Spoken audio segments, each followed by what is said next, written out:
Hello बच्चों, welcome to the channel Eduzone learning solution. So यार, आज अभी बहुत टाइम के बाद मैं वीडियो बना रहा हूँ, पता है मुझे। तो आप लोग भी वेट कर रहे होंगे, सो सॉरी उस चीज़ के लिए। लेकिन थोड़ा जो है अब बिज़ी था कुछ 2-3 दिन तक मैं। सो जैसे कि मैंने बोला था आपको कि हर 3 दिन में एक वीडियो अपलोड हो जाएगी। तो आज जो है चौथा दिन है, तो उसके लिए सॉरी, हाँ कमिटमेंट पूरा नहीं हो पाया। सो देखो, हमने 5th चैप्टर तक कंप्लीट कर लिया है आपका, ठीक है। सो अभी हम स्टार्ट करने वाले हैं आपके 6th चैप्टर से, जो कि है केमिकल काइनेटिक्स। यस, सो इसका पार्ट 1 हम लोग अभी स्टार्ट करने वाले हैं। सो वीडियो ज़्यादा बड़ा भी नहीं होगा और एकदम हल्का टॉपिक होगा। हल्का टॉपिक मतलब सिंपल कॉन्सेप्ट्स वाले टॉपिक होंगे, जो कोर कॉन्सेप्ट भी जिनको आप बोल सकते हो। तो ये जो है आपका क्लियर करना ज़रूरी है, ठीक है। ये क्लियर होगा तभी आप आगे के पार्ट इजीली देख पाओगे, या कोई और भी अगर आप वीडियो देखना चाहते हो तो देख सकते हो। लेकिन आई होप अगर आप ये देख लेते हो तो आपको थोड़ा सा जो है ईजी होगा कॉन्सेप्ट को समझने में, है ना। सो चलो भाई स्टार्ट करते हैं यहाँ पे। तो स्टार्ट करने से पहले एक छोटा सा रिक्वेस्ट जो कि मैं हर बार करता हूँ कि आपको सब्सक्राइब कर लेना है, ठीक है। अगर आप सब्सक्राइब कर लोगे तो आपका कुछ नहीं जाएगा, लेकिन हमारा तो मोटिवेशन बना रहेगा। सो आप समझते हो बच्चा लोग कि आपको जो है सब्सक्राइब करना है। अगर वीडियो पसंद नहीं आए तो आप डिसलाइक करो, पसंद आए तो आप लाइक करो, वो तो उतना तो आपका बनता है, ठीक है। चलो, तो यहाँ पे हम लोग स्टार्ट करते हैं। अगर मैं बात करता हूँ आपको, जैसे कि मैंने बताया कि हम लोग पढ़ने वाले हैं अभी केमिकल काइनेटिक्स आपका, ठीक है। So just a second guys, okay, yes. So देखो भाई, अगर हम केमिकल की बात करते हैं, केमिकल काइनेटिक्स, तो आपको पहला वर्ड समझ में आता है कि ये जो है आपका केमिस्ट्री से रिलेटेड है, ऑब्वियसली आपके केमिकल से रिलेटेड है ना। सो आप इसको बोल सकते हो पहला वर्ड जो है आपका केमिस्ट्री से रिलेटेड है। काइनेटिक्स की अगर आप बात करते हो तो आपको ध्यान आता है कि भाई ये तो फिजिक्स में सुना सुना सा लग रहा है ना। सही बोल रहा हूँ ना मैं। सो देखो भाई, केमिकल काइनेटिक्स ये आपका जो सब्जेक्ट है ये है केमिस्ट्री का ही है, लेकिन यहाँ पे आप जो है केमिकल के एक्शंस को, केमिकल के मूवमेंट्स को, सारी चीज़ों को एनालाइज करते हो, ऑब्जर्व करते हो आप। जैसे कि अभी आप पहला टॉपिक यहाँ पे देख पा रहे हो, जो कि है आपका रेट ऑफ रिएक्शंस। तो इसका क्या मतलब बनता है, देखो। तो पहले टुकड़े टुकड़े में समझते हैं ताकि आपको इजी होगा समझने में। अगर मैं केमिकल काइनेटिक्स की बात कर रहा हूँ तो कहीं ना कहीं हम जो है यहाँ पर, अगर केमिकल की मैं बात करूँ तो किसी एक मॉलिक्यूल हो गया या कोई एक आपका एटम हो गया, तो इन सारी चीज़ों का हम क्या देखने वाले हैं, इन सारी चीज़ों का हम बिहेवियर देखने वाले हैं, ठीक है। इन सब चीज़ का हम क्या देखेंगे, बिहेवियर देखेंगे यहाँ पे। सो स्टार्ट करते हैं आपके रेट ऑफ रिएक्शन से। सो रेट ऑफ रिएक्शंस क्या है, पहले छोटा सा डेफिनेशन है उसको कवर करते हैं। So the rate of reaction describes how rapidly the reactants are consumed और द प्रोडक्ट्स आर फॉर्म्ड। समझ में आ गया, बहुत सिंपल है। रेट ऑफ रिएक्शन आपका डिस्क्राइब करता है कि कितनी जल्दी आपका प्रोडक्ट है ना, कितनी जल्दी आपका प्रोडक्ट जो राइट हैंड साइड पे होता है RHS में, समझ गए बराबर। तो ये कितनी जल्दी आपका प्रोडक्ट जो है तैयार होता है, और रिएक्टेंट जो कितनी जल्दी आपका रिएक्ट करता है, ये होता है आपका LHS में। समझ में आ रहा है, एकदम बेसिक से आपको बता रहा हूँ। रिएक्टेंट जो होता है आपका लेफ्ट हैंड साइड में होता है, और आपका राइट हैंड साइड में आपका होता है प्रोडक्ट होता है। अभी ये चीज़ होता कैसे, रिएक्टेंट मतलब या तो वो सिंगल मॉलिक्यूल हो सकता है, या वो डबल मॉलिक्यूल होता है, या तो फिर double molecule in the sense अगर आप जो है दो अलग अलग मॉलिक्यूल को रिएक्ट करवा रहे हो, है ना, दो अलग अलग केमिकल कंपोनेंट्स को आप रिएक्ट करवा रहे हो, या सिंगल केमिकल कंपोनेंट को आप ब्रेक डाउन कर रहे हो, तो वो सारी चीज़ें आपकी आती है रिएक्टेंट में। प्रोडक्ट क्या होता है, प्रोडक्ट डिपेंडेंट होता है, किस चीज़ पर डिपेंडेंट होता है, वो तो फर्स्ट ऑफ ऑल आपके रिएक्टेंट पर तो डिपेंड होता ही होता है। लेकिन अगर कभी नेचुरल प्रोसेस नहीं हो पाया, नेचुरल प्रोसेस नहीं हो पाया का क्या मतलब हुआ यहाँ पे, कि आपका रिएक्टेंट जो है वो रिएक्ट ही नहीं कर रहा है, वो रिएक्ट ही नहीं कर रहा है। तो उस केस में क्या होगा, उस केस में हम जो है एक्सटर्नल एजेंट का यूज़ करते हैं। एक्सटर्नल एजेंट, आप इसको कैटलिस्ट भी समझ सकते हो, ठीक है, या कोई और केमिकल रिएक्टेंट मतलब जो होता है केमिकल एजेंट होता है वो भी समझ सकते हो आप। तो आप इसको एक्सटर्नल एजेंट बोल सकते हो, या तो फिर कैटलिस्ट भी बोल सकते हो, राइट। सो ये जो होता है ये आपके रिएक्टेंट को रिएक्ट करवाता है ज़बरदस्ती, है ना। इनका प्रेजेंस होगा तो आपका प्रोडक्ट बनना ही बनना है। इसका क्या मतलब हुआ कि मान लीजिए अगर आपके पास यहाँ पर मैं छोटा सा अगर मैं एक एग्जांपल लेता हूँ, जो कि हो गया C+O2 that gives you CO2। अभी ये इजीली रिएक्ट होगा अभी ये क्यों रिएक्ट होगा ये भी आपको सोचना है। देखो मैं बहुत ही डीप में जा रहा हूँ ताकि आपको रेट समझ में आए, रेट ऑफ रिएक्शन होता क्या है। देखो ये इजीली रिएक्ट इसलिए होगा क्योंकि इनको क्या करना है, इनको बनाना है कोवेलेंट बॉन्ड बनाना है, इनको बॉन्ड शेयरिंग करनी है, इनको क्या करना है, इलेक्ट्रॉन्स को शेयर करके इनको खुद को स्टेबल बनना है। तो उस केस में ये विदाउट एनी कैटलिस्ट और विदाउट एनी एक्सटर्नल एजेंट ये प्रोडक्ट बना लेंगे, है ना। चाहे आप n नंबर ऑफ एग्जाम्पल लो, आपको क्या देखना है, उनका पॉजिटिव आयंस देखना है और नेगेटिव आयंस देखना है, ठीक है।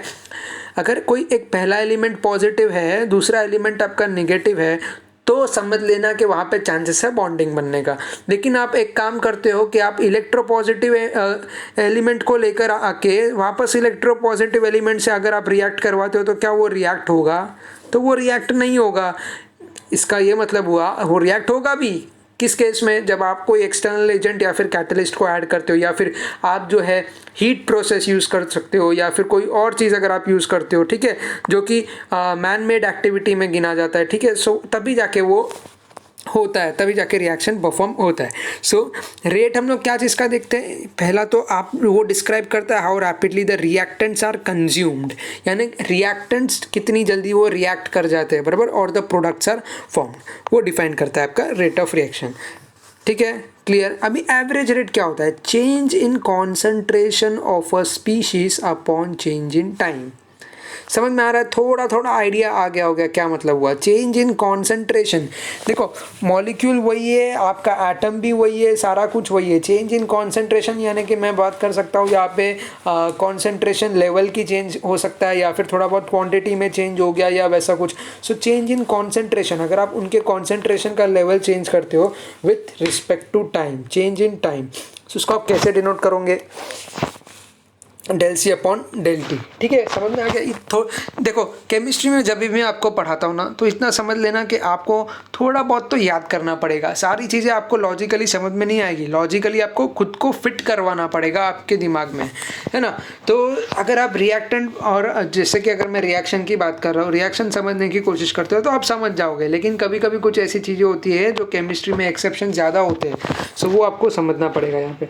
Average rate of consumption of A, average rate निकालेंगे कैसे, minus del A by del T, B का प्लस डेल बी बाय, अब ये क्या है, average rate of formation of B, ठीक है। ये ए टू बी का है, अगर पहला पार्ट आपका एलएचएस वाला निगेटिव है तो दूसरा वाला आपका पॉजिटिव है।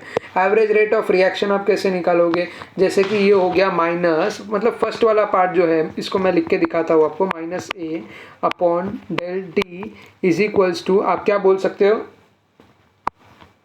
है ना।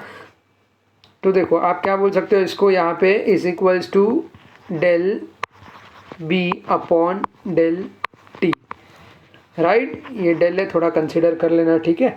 सो देखो अगर आपका रिएक्टेंट है तो वो निगेटिव पार्ट में आएगा, लेकिन अगर आपका प्रोडक्ट है तो वो यहाँ पे पॉजिटिव पार्ट में आएगा। चलो, the rate of reaction represents a decrease in concentration of the reactant per unit time और increase in concentration of product per unit time। पहला वाला नेगेटिव डिक्रीज बताया, नेगेटिव मतलब रिएक्टेंट है, पॉजिटिव बताया इंक्रीज मतलब पॉजिटिव हुआ, वो क्या है आपका, वो प्रोडक्ट है आपका। The dimension of the rate are concentration divided by the time, that is mole, आपका ये जो दिया हुआ है सेकेंड इनवर्स और डीएम रेस टू माइनस 3, ठीक है, क्लियर हुआ आपको। अभी हम लोग आते हैं इंस्टेंटेनियस रेट, ये भी वही चीज़ होता है, इंस्टेंटेनियस रेट हो गया या आपका केमिकल रेट हो गया या आपका रेट ऑफ रिएक्शन हो गया, लेकिन इसमें एक्स्ट्रा ऑर्डिनरी क्या होता है, इंस्टेंटेनियस अगर मैं रेट की बात करूँ तो to determine the instantaneous rate of reaction the progress of a reaction is followed by measuring the concentration of reactant. यहाँ पे ज़्यादा किस पर फोकस किया जाता है, कॉन्सेंट्रेशन ऑफ रिएक्टेंट पर फोकस किया जाता है, और product for different time intervals or product for different time intervals, the changes in the concentration are relatively faster। so देखो अभी आप यहाँ पे ये डायग्राम देख रहे हो, राइट, ये वाला जो डायग्राम आप देख रहे हो, so इसी के थ्रू मैं आपको समझा देता हूँ यहाँ पर कैसा है।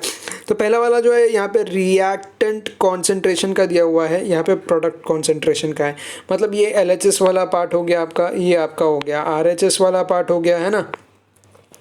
सो आप क्या देख रहे हो यहाँ पे, बिल्कुल ये दोनों है ना, मतलब वैल्यूज़ अगर मान लीजिए इसका 2A होने वाला है तो इसका -2A होगा, मतलब परफॉर्मेंस उतना ही देगा लेकिन डायरेक्शन उल्टे डायरेक्शन में देगा। समझ में आ रहा है बातें? तो देखो अभी यहाँ पे ये जैसा मूवमेंट देगा ना वैसा ही वाइस वर्सा मूवमेंट ये भी दे रहा है। आप इसको इन्वर्स करके देखो ना, इसी चीज़ का अगर आप इन्वर्स करके देखते हो, एक्सिस चेंज करते हो, थोड़ा 3D में इसको विजुअलाइज करने की कोशिश करो मैं क्या बोल रहा हूँ। तो देखो ये कुछ ऐसा बन जाएगा, ये कुछ ऐसा बन जाएगा, है ना। अभी ये जो बना है ये इस डायग्राम का बना है ऐसा। अभी आपको सिंपली क्या करना है, इसको इन्वर्स करना है। इसको इन्वर्स करोगे तो ये बिल्कुल ये वाला लाइन बन जाएगा यहाँ पे।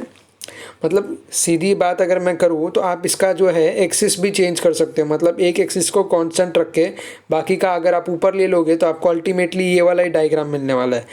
मुझे पता है थोड़ा सा कन्फ्यूजन होगा यहाँ पे, लेकिन आप अज्यूम भी कर पा रहे होंगे कि मैं क्या बोलना चाह रहा हूँ। आप इसका मूवमेंट देखो किस तरीके से मूवमेंट हो रहा है इसका। यहाँ पे इंस्टेंटेनियस रेट, जहाँ पे आप दो चीज़ फोकस करते हो। पहला हो गया आपका कॉन्सेंट्रेशन ऑफ रिएक्टेंट पे, दूसरा हो गया आपका टाइम इंटरवल पे, बराबर। सो कॉन्सेंट्रेशन और टाइम इंटरवल। तो अभी जैसा ये हुआ वैसा कैसा डोम डिक्रीजिंग है ना, तो ये डोम इंक्रीजिंग होगा वैसा। चलो आप इसको अगर आप और टेक्स्ट बुक में रीड करना चाहो तो कर सकते हो, लेकिन उससे ज़्यादा डीप रिक्वायरमेंट नहीं है इस चीज़ को समझने के लिए। खाली आपको समझना है कॉन्सेंट्रेशन ऑफ रिएक्टेंट और product for different time interval, that's it. चलो हाँ आते छोटे से न्यूमेरिकल पे। देखो ये इक्वेशन दिया हुआ है, सॉरी ओके ओके ओके आगे चले गए, हाँ ये रहा। तो ये हुआ आपका इक्वेशन, ठीक है। इस क्या बोल रहा है ये, in liquid bromine N2O5 disappears at a rate of 0.02 मोल, ठीक है। सो ये पूरा यूनिट आप जो है उसका सर्च करके एग्जैक्टली पढ़ सकते हो। मुझे पूरा यूनिट बोलने की आदत नहीं है, तो आप जो भी है इस चीज़ को ध्यान से देखो समझो, है ना। At what rate NO2 and O2 are formed, what would be the rate of the reaction. So NO2 और O2 का ये पूछ रहा है यहाँ पे। अपने पास यहाँ पे किस चीज़ का दिया हुआ है, N2O5 का दिया हुआ है, राइट। सो कितना दिया है रेट, इन्होंने 0.02 दिया हुआ है, तो ये रहा, हमने 0.02 लिख दिया।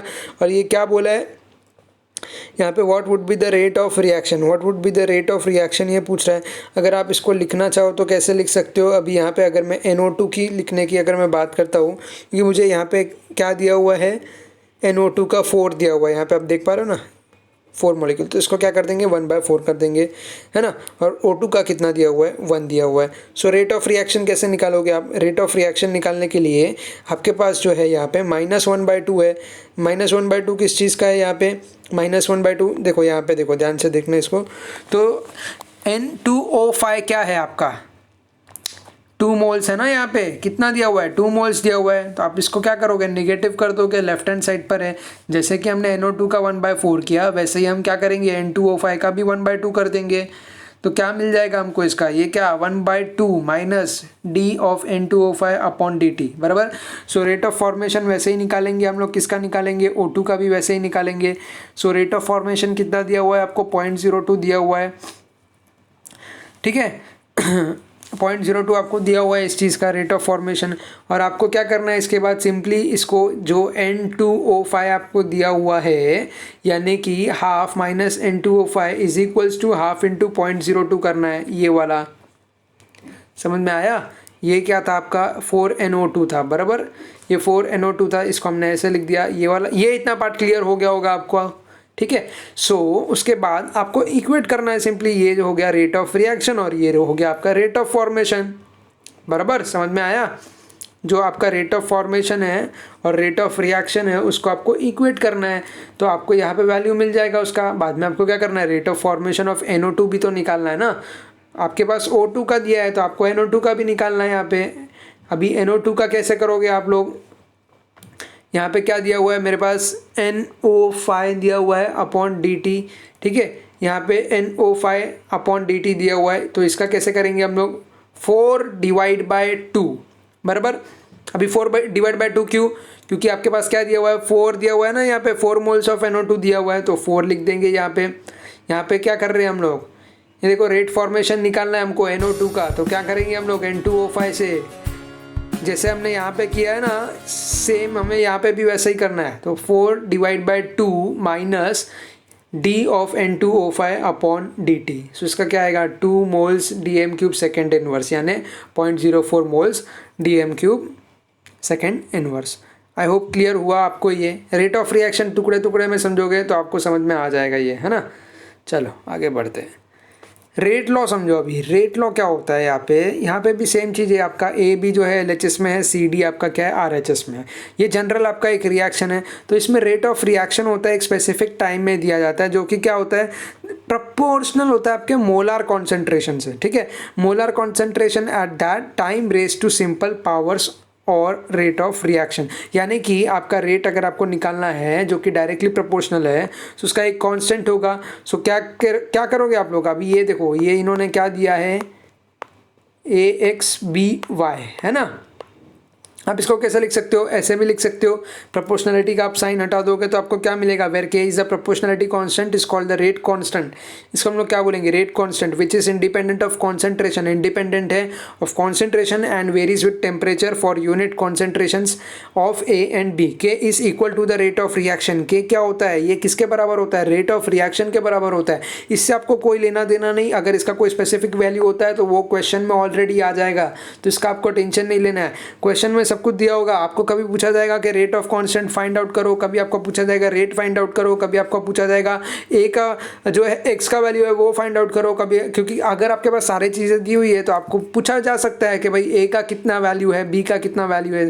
तो इसका भी समझेंगे हम लोग, आगे एग्जाम्पल्स आएंगे इसका भी, सो उसमें भी समझेंगे। तो इसको हम लोग क्या बोलते हैं, डिफरेंशियल रेट लॉ बोलते हैं। ये फॉर्मूला को हम लोग क्या बोलेंगे, डिफरेंशियल रेट लॉ बोलेंगे। देखो भाई, रेट लॉ यहाँ पे अगेन हमने किसका लिया, हाइड्रोजन पेरोक्साइड H2O2 का ले लिया हमने यहाँ पे। ठीक है, if the rate of the reaction is proportional to concentration of H2O2 the rate law is given by rate is equals to KH2O2, as simple as that. ठीक है, सो यहाँ पे सम करना होता है। सम किसका करेंगे हम लोग, जो इस यहाँ पे पावर दिख रहा है ना x+y, इसका सम करेंगे तो हमको क्या मिलेगा, ऑर्डर ऑफ रिएक्शन मिलेगा। ऑर्डर ऑफ रिएक्शन क्या क्यों निकालना पड़ता है, क्योंकि आपको पूछा जाएगा तो कैलकुलेट करना पड़ेगा कि रिएक्शन का ऑर्डर क्या है। दस overall order of the chemical reaction is given as the sum of power of concentration terms in the rate of law expression। ठीक है, आपका A concentration है, B concentration है, उसका पावर दिया गया है। ठीक है, सो उसका पावर x है, उसका पावर y है। तो अगर आप ऑर्डर निकालना चाहते हो, exact order, exact power of order, so आपको क्या करना पड़ेगा, कॉन्सेंट्रेशन के ऑर्डर्स को ऐड करना पड़ेगा, है ना। जैसे कि यहाँ पे रिएक्शन दिया हुआ है, क्या है, 2 moles of H2O2 that give rise to your 2H2O2 plus O2, right? So after reaction, how we are going to determine the rate law? So rate will be calculated for your reactant. Now how? So rate can be written in the form of K of H2O2, the reaction of first order. First order दिख रहा है ना आपको यहाँ पे। अभी second order क्या हो गया, कितना रिएक्टेंट है यहाँ पे रिएक्टेंट 2 है, 2 अलग अलग चीज़ों को हम लोग यहाँ पे ऐड करवा रहे हैं, बराबर, which give rise to 2 moles of your, ठीक है, HI, 2 moles ऑफ HI। तो रेट क्या हो गया यहाँ पे, 2 हो गया, 2 अलग अलग एलिमेंट है। The reaction is of first order in H2 and I2 and hence overall of second order. So overall कितना हुआ, ये सेकेंड ऑर्डर का हो गया, बराबर। सो यहाँ पे the reaction is of first order. So if the experimentally determined rate law for this reaction, you can understand that the first term over here is of the reaction is of first order in H2 and I2, but each and hence overall it is of second order, बराबर। overall ये कितना order का है, ये second order का है। whereas जब आप इसको कंपेयर करोगे तो you will know that what is your first order and what is your second order, right? so आप इसको एनालाइज करो, एक बार अच्छे से देखो, आपको समझ में आएगा ये। सो आज के लिए इतना ही। वीडियो पसंद आया तो लाइक करो, शेयर करो, सब्सक्राइब करो, ठीक है। सो बहुत ही बेसिक वाले टॉपिक्स थे। मुझे पता है बहुत लोगों को इजीली ये समझ भी गया होगा, और बहुत लोग बोलेंगे कि भाई ये टॉपिक में कुछ नया नहीं था या कुछ डायनामिक नहीं था। तो भाई डायनामिक वाले टॉपिक जो आएंगे वो नेक्स्ट वीडियो में आएंगे। ये लाइट वीडियो था आप लोगों के लिए, आपके बेसिक्स को मतलब थोड़ा बहुत जो है रिवाइज करवाने के लिए। ये ऑलरेडी मे बी आप सभी ने पढ़ा भी होगा, लेकिन कोई बात नहीं, एक और बार रिविजन हो गया आप लोगों के लिए। तो मिलता हूँ नेक्स्ट वीडियो में। वीडियो कंटेंट पसंद आया तो ज़रूर लाइक करना और सब्सक्राइब करना ना भूले, ताकि आपको जो है ऐसे ही रेगुलर कंटेंट जो है रेगुलर अपडेट में मिलते रहेंगे। तो मिलता हूँ नेक्स्ट वीडियो में। सो तब तक के लिए टेक केयर, थैंक यू। और अगर कोई भी डाउट हो तो मेरे इंस्टाग्राम हैंडल पे आके मुझे पूछ सकते हो। ये मेरी आईडी है, यहाँ पे मैं लिंक देता हूँ, ठीक है। यहाँ पे आके फॉलो कर सकते हो, जो भी है आप पूछना चाहते हो, मैसेज करना चाहते हो, कर सकते हो, मैं रिप्लाई ज़रूर कर दूँगा। चलो मिलता हूँ नेक्स्ट वीडियो में, take care, thank you, bye bye.